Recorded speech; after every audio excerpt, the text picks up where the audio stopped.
Beyond the high defenses of the fortress, the destroyed blocks of the Besaida had become overrun by swarms of Roman legionnaires. 6 cohorts from each of the 2 legions stationed at the Antonia had been mobilized for attack. Before the thick blocks of legionary cohorts shone 2 golden eagles with their fixed sideways gaze and spread wings. The eagles were held high, and the men looked to the coveted sacred icons that bound their allegiance to the service of Jupiter as legionnaires of the empire.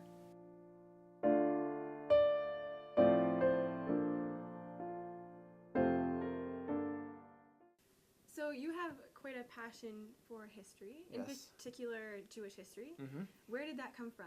Well, where it came from was the house that I was raised in and grew up. My father is a minister in a Christian congregation, and he was also academically trained in Near Eastern history. Plus, with that, both my parents went to Israel many times and to Jordan, other parts in Europe. So history for me was something that was not only just appreciated in the house that I grew up in, but was read, studied, and explored and taught. Right. And the Bible being the foundation of my faith, the Bible being the history book of the Jewish people. So these were naturally things that kind of entered into my life. Reading about all these stories, being taught their history, and exploring it were just key tenets to my upbringing, and developed into a passion and a love to the extent of wanting to research and write it. And so that's really the journey that I came from. Wow. And when was it that you started writing? Well, I've always been a writer from when I could pick up a pen and knew the alphabet. So I finished off my first short story when I was in grade 1. Oh, wow. And right through elementary school, high school, I was always writing. And mostly all history. It always had that curve to it. So whether it was piracy or American Civil War, World War II, medieval knights, these kinds of different subjects always entered my psyche. I was always reading, researching, and I just loved it.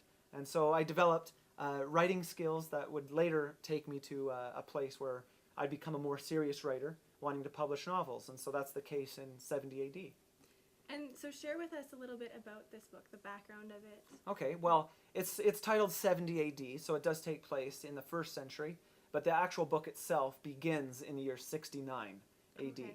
And it really is covering the latter half of the Jewish revolt against Rome.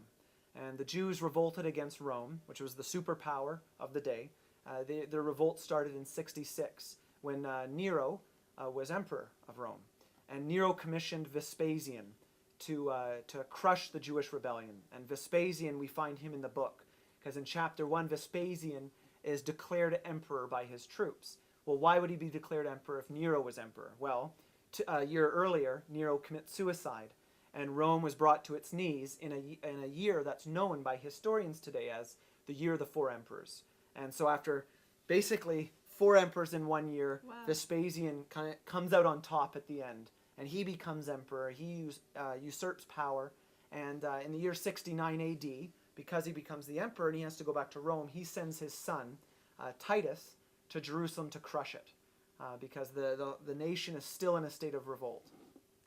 Is there a common theme in this book that something you're trying to convey? Yeah, the theme is a philosophical one that really focuses on humanity. Now, the book itself is really split between 2 parts. It really follows the Jews and everything that they experienced, and then it follows the Romans and Titus and the legions coming to Jerusalem. But the philosophy of the book, like I said, is the humanity. Despite Romans or Jews, it doesn't matter. It's how everybody's affected. And so the common soldiery, they all see horrible things. They all do terrible things, but they're still humans. They still feel, they have emotions, they have senses, and they're experiencing horrible, grueling things.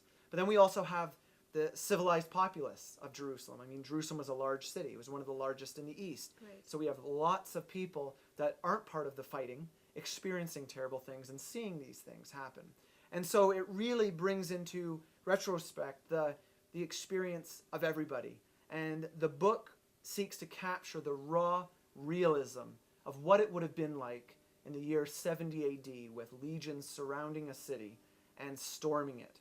And it's very bloody, but that's what it would have been like. And the realistic nature that I seek to capture, I think, is evident in the pages. So I think I've done a very good job trying to portray that. Absolutely.